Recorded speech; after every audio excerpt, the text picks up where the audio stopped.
Hey yo, what's happening? It's your boy Benson Strax, aka the Big Fish, aka I'm Chepula, and welcome to another lit episode of TMM, man, where we bring you the dopest and the illest in the game. You know how it is, the diamonds in the rough start right here. But guys, before we move on behalf of the TMM team, we want to say thank you to everyone who's been a part of what we're doing, man. Thank you so much, and we hope you stick with us with season 2. This is episode 10. The final one for season 1, and season 2 will be coming through. But before we move on, guys, you know how we do. We check the list. We say shout out to New Dimension Music for everything they've done from the beginning till now with us. And if you need all your musical equipment, go check them out at New Dimension Music. And guys, you know how we do. You like, you subscribe, you hit that bell, all that shandies, and we fam just like that. It's that easy.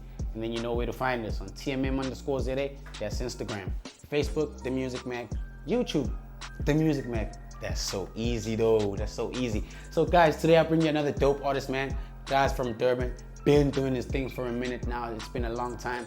The guy's been in the cypher scene, in the bad center scene. So if you know your hip hop, you know the bad center is a part of the Durban culture. So let me not waste any more time. Let me bring you the business, because I'm bringing you the boy, Mkaydabusiness. Hey. When I pull up to this clip, this women always show me love. When I pull up to this, they all ask where it's at. Yeah, tell them check it out on the mag. Like we told you people, we've got the boy Mkaydabusiness. Say the whole thing, don't forget the business because we bring you the business. Anyway guys, got the boy MK on set today, bro, like I promised you guys. Homie, how you doing, bro? I'm lit, bro. I'm lit. Nice. How are you, bro? I'm easy, bro. How are you, man? Good. Too much. Let's do it. Okay. Shout out for pulling out into the show, bro. You know, we definitely wanted you to come through for a minute now. You know, we've been in talks as well, bro. You know. Yeah. So yeah, before we even get too caught up in our own conversation, let the people quickly know who you are and what you're about, bro. Alright, bro. So my name is Mkaydabusiness. It comes from and in fact, where the name Mkaydabusiness comes from is Tagaza. In English, my clan name Mtagane, some kind of language. So I took Mtagane, abbreviated that as Mkaydabusiness. Plus, Kulenge Kumbi, so the transport company is called Mtagane Trans, which is my dad's legacy. So Mkaydabusiness is my journey with the music. You know what I'm saying? And that is my legacy that I'm gonna leave behind, yo. Yeah, so that's what the business is. I see what the business is. And we almost at our business end too anyway. Yo, check it out, bro. Let's just start here, bro. Let's start in 2010, my homie. Yeah. You know, 2010 is where all this started for you, right? Yeah. Just tell us about that time, bro. Like 2010, how it came about, bro. Like, cause you said you come from a logistics family with transport and stuff like that. Yeah, just tell us quickly how the rap got into it. Well, bro, I've always loved music, bro. Like, to be honest, the love for music was in grade 6, bro. Funny enough, I was in a school choir in grade 6. Okay. And at 11 years old, I was writing love songs, bro. Talking about, like, I'm taking girl, type of thing, you know, at 11 years old. Then as I grew, grade 7, Eminem dropped that movie 8 Mile. Yeah. We were still young, so we just snuck into the movie theater with like, a few of my friends. Came back from that, started rapping, started battling. Straight up. From then on, time went on, and I was in a group called Apex with my nigga Hydro, Be Easy. They're still going on strong as well. Yeah. Then from then on, we went along to 2010 now. Linked up with Run TVN. Arnold and Charlie Big Boy started doing like performances at like clubs. I mean, like we were underground, but we were performing at clubs and also doing like the cypher lifestyle, hip hop shows and all that. Like no cap, we were like the first group to perform in clubs when we was underground. Cause at the time niggas were booking like all the layers from Joe and you know Omazi and all that shit. So yeah, it was quite a dope journey, and then until now, bro, I'm still out there.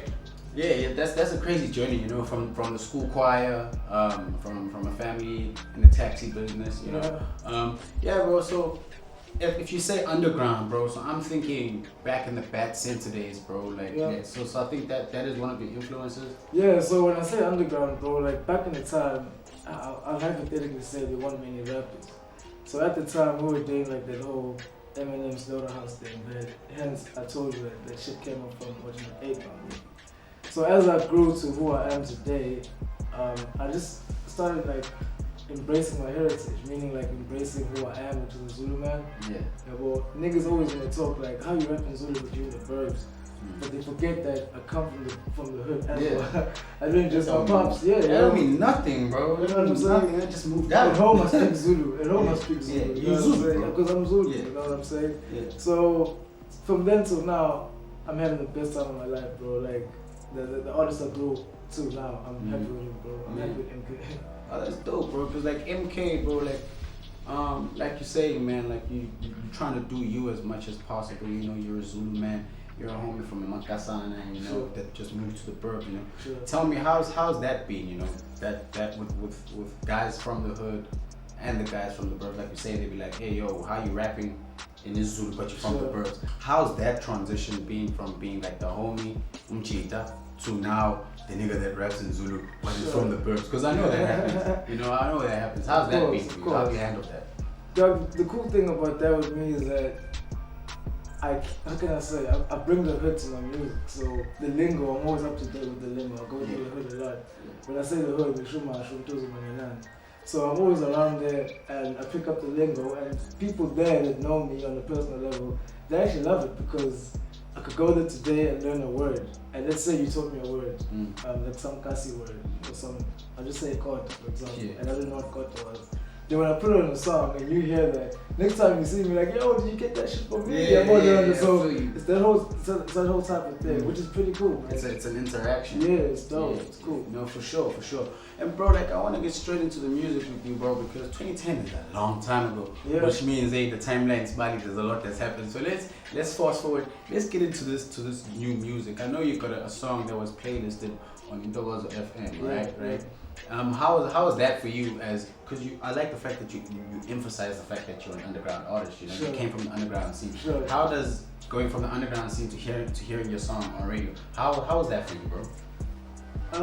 Okay, I would say it wasn't the first. But what I like the reception from the single.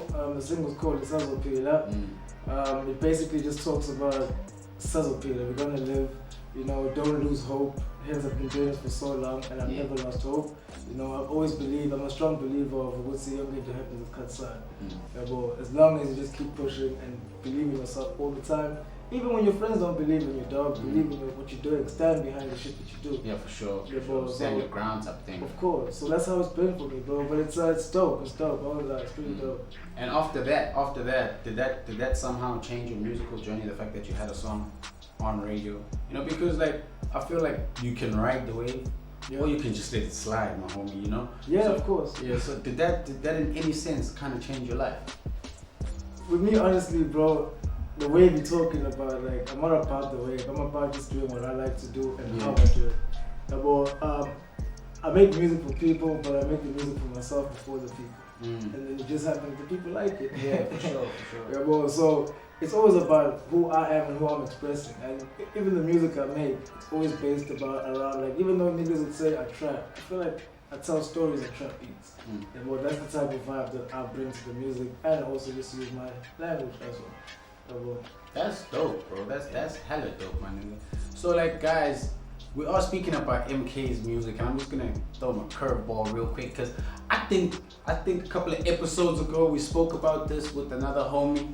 We're about to find out from the other side. So guys, you remember the whole Skindi Shandis when Skindi spoke about this was Sapeshe. So this is MK, the homie, right? So MK, we want to hear your side of the story. So I'm gonna ask you the exact same question I asked to Skindi. Uti, tell us what actually happened, and because like I know they want to know. I feel know, my homie. I feel like this is why y'all niggas brought me here. Yeah, that's definitely why we brought you here, homie. and more, definitely, and more. Like, first and foremost, bro, like, I really hope we were gonna speak about it. But I feel like, you know, when you work with people for a certain period of time, and you end up having differences. Maybe even people that I hang out with when I'm not with y'all. Or it may be because we're from a different circle. Because even how the whole thing happened, it was like, I wouldn't even say spur of the moment. Because I went to their base and wanted to work with a certain producer in the camp. But when I got there, niggas kept inviting me over to the studio now. Like, yo, just pull up. So we made a gang load of music. And then we made a lot of music, we did the song, wrote the hook for the song, so I twist that and I matched it down. The next thing they dropped the song, which was 100% cool. I was happy for them. They did the video. Everything was dope. Then homie started like biting my lines now. Like he started doing like freestyles on Instagram and shit. And he's taking the lines that I wrote personally, that I recorded of songs we did. And that's where the shit triggered everything for me. It was like, okay, fine, fair enough. We took a sound or a chorus of a song I made that shit a genre. Now you're biting my lines, get off my fucking shit. Yeah. You know what I'm saying? That's what it was like. Yeah. But it wasn't even about like wave or cloud chasing or whatever. Yeah. And even to this day, the homie's still like in my inbox, in my fucking DMs. Whatever I drop, he's out there like responding to that shit. It's like, bro, do you, bro? I'm happy for what you're doing. Carry on pushing. Now I'm gonna carry on doing what I do. You know what I'm saying? That's what he did. So like from what I'm hearing from you from your side, bro, is what pissed you off the most or what got to you is the fact that you created the hook from what I'm understanding. Yes. You created the hook and you were cool with it. You know, you let that slide. But the problem was they were now biting your lines, bro. Like, in particular, like they're biting the lines. Literally. And even through the whole Mr. Moses, he even admitted it. Yeah. Very he took the lines. He admitted it. So that's why I'm not missing a yegi. So like, you know what? It's not even worth it, bro. My energy is focused on the takedown, Israel. Let me get that shit done and just carry on being me, bro. Yeah, bro. Whoa. Just got hot up in here. You just got hot up in your head. Yo, bro, like, all we just saying is both of you guys make good music, man, you know. But hey, it's a contact sport, you know. So of course. if we happen to bump heads, we bump heads, you know. But I'm gonna leave it there because I don't want to be the wooden spoon in the mix, you know. But hey, you guys do you. Damn, this sounds like a beef. I'm like flabbergasted. Let's move on, bro. Sure. So I know now that you're planning on dropping a new single. Sure. You're planning to drop a new single. Yep. You also planning to drop a video for it. Paki Store. Yeah. Right. Tell us a bit more about that joint, bro. Paki Store was one of the songs that didn't make the tape, but I still love my apologies. It was produced by a youngin of mine, Lyric the Goat. It's part of Bass Gang. My youngin's from Mkaydabusiness. He produced the song, was on the verse as well. It's just a song that just spoke about like having a nice time and going to the Paki Store to buy things for a nice time. Either being a matashi, either being my drink, either being sweet, munchies, and all those type of things. So we shot a video for that, and in March it's gonna come out. But I got so much content, bro. The single I'm gonna drop like in a week or two. It's called 200 grams, which is something different to a Paki Store. But the plan of action this year is just drop more visuals. For sure. Gradually just record more music, drop visuals. Music, visuals. Of course, I feel like it goes hand in hand in this day and age. You know, YouTube has made it so much easier for everybody. You know, so bro, like I want to talk about your tape now. You know, tell us about your tape, bro. Cause you know what I like about you, bro, is the fact that I feel like I'm sitting with one of the few artists that stand their ground, you know, like I feel like you know yourself a lot, like even speaking prior to the show, you know, like the way your timing and everything, you know, we're not gonna talk about that on set right now, but anyway, you know, like I like that, so I want to hear a bit more, and I'm sure the people want to hear a bit more of your tape because you're a very organized guy, you know, just tell us a bit more about the tape, how it came about, the structure of the tape, and who you worked with on the tape. Sure, so the tape is called Izwegazi meaning continent. So as I'm being in South Africa, I'm gonna take over our continent first before I pick anywhere else. I always I'm a firm believer of you gotta make it at home to make it anywhere in the world. You know, I'm a strong believer of that. And Izwegazi actually started off just off a single. This was my first single. I was literally didn't have no plans of making a project, but when we did the song, people were like, yo, I think you should like just do a project. And we'll do a project. So on the project, I got my homie Percy, producer Percy P. I got Jefferson Sanity, I got Lyric the Code. Maybe missing out somebody. But I got those dudes, and I also got Hydro on the song. I got Lyric and Black Boy Black on the song. There's a song I actually have as well with Sydney Fernandez. My tape is like, I won't say it's a feature tape, but out of 10 songs, it's like 5 each. 5 of my own and 5 of like me collaborating with people. And that's dope, bro. I feel like as the underground scene, we kind of gotta also give ourselves that room. Like I don't like it when a lot of artists are like, yo, bro, I ain't featuring nobody on my tape. Yeah. Like, bro, like I feel like music has given us such an open playing ground, man.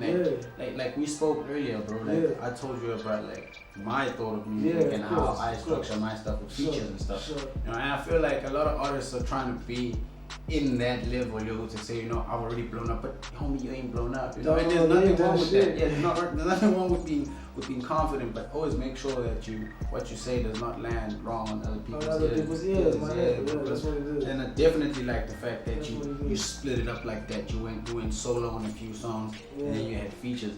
So before we wrap it up, bro, your tape dropped last year, right? Yep. Right. November 28th. November 28th. I haven't had a chance to listen to it, my homie, but I definitely will. For sure. You know, just tell us a bit more about the reception and like what you gained from that tape in itself, because you did say Pakistan didn't make the tape. You know? Yeah. So just tell us a bit more about how that happened. A few songs not making it and all that. I feel like it's just the vibe of the tape as well, because you know, I tried to structure everything in a way that's like a story in a sense. Well, Pakistan, it's a dope song, like I said, but I just felt like it just didn't make the cut, along with a few songs. So those songs that didn't make the cut, I'm gonna make a follow-up project with those and just add more music on there, and we'll get a follow-up tape. But the reception for Israel has been pretty cool, bro. I dropped it on SoundCloud. It's on SoundCloud at the moment, and yeah, it's a grand. Getting dope responses, dope reaction, people want to work, and I'm down to work. Like, if you want to work, hit me up. I'll get you a so you can go on my Facebook, sign in MK Gombe. You can go on my Instagram at Mkaydabusiness. DM me if you're dope and you're about your shit. And if I go on your timeline, you're born to now you're push up. We can work, bro. Yeah, for sure. This guy just did my job for me, because the next part of the show was gonna be like, hey yo, tell those people where they can find you. But shout out. No, not at all, bro. Shout out. Bro, thank you so much for coming on the show, man. I hope that you keep doing what you're doing, bro. I feel like you're very focused. Sure. The TMM team is very happy to have you here. Bro, I'm happy, bro. I'm happy myself. And we hope you and Skinny still keep giving us firecrackers out here. Nah, I'm playing, man. Okay. I just hope everything goes well for both of you, man. But especially you. This is about you. This show is about you, man. Sure. This episode is about you. And thank you very much, man, for coming through on the final episode, man. Of course. It means a lot. It means a lot to us and the whole team. And yeah, guys, there you have it. Mkaydabusiness. He gave you the business. Like I told you, gonna bring me the business. But guys, we're gonna say thank you to everyone once again. Episode 10 is our final episode for season 1. We will be taking a production break. You guys will be seeing us on your screens very, very soon. We will be dropping a few competitions here and there. You will be seeing a lot more of us. We will see you guys on season 2. And once again, thank you very much. Your boy Benson Strats, aka the Big Fish, aka Ntanzekulu, is signing out, taking a little break. We'll see you after MK does his performance. Yeah. Shazan, lapho phambili, naphana ndawo, nasemove. Sibadala le game, put some respect on my name. Khona bacishe basala mangithi ngiyabheka bakotela ama train. Siyaphila at the side of my plane, ungafa feet, I've never been lame. Put some respect on my name, I'm about to drop hits, then hop on a plane. Sisazophila, when we no longer spending on my clip. Tiko so mango, yazi ngifuna imiss. Sisazophila, when we no longer spending on my clip. Blow me Japan, ngizama ukuhlanganisa.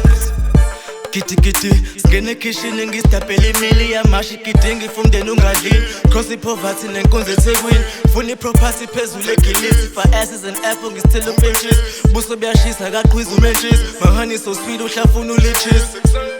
Intimidated, never. Motivated, that's forever.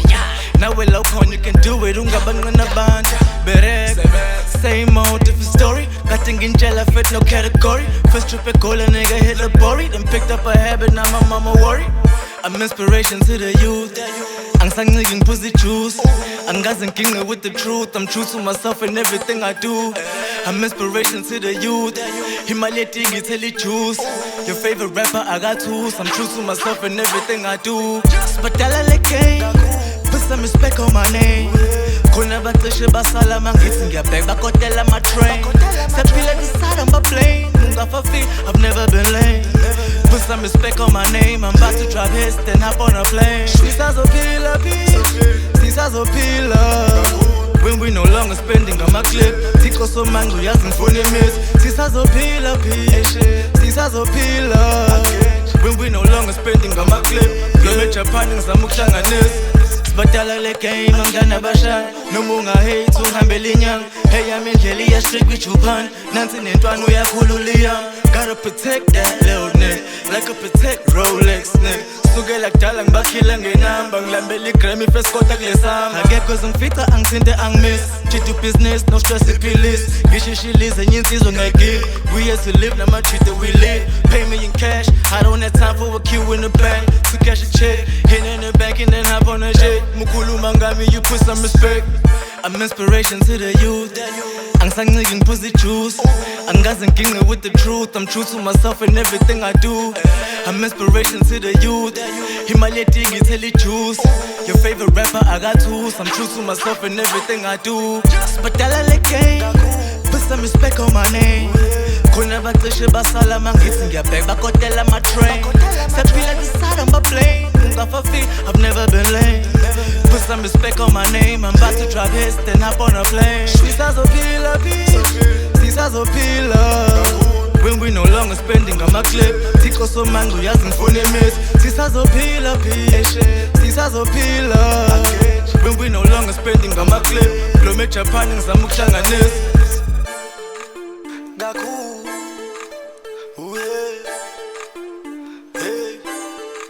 bakotela my train never been late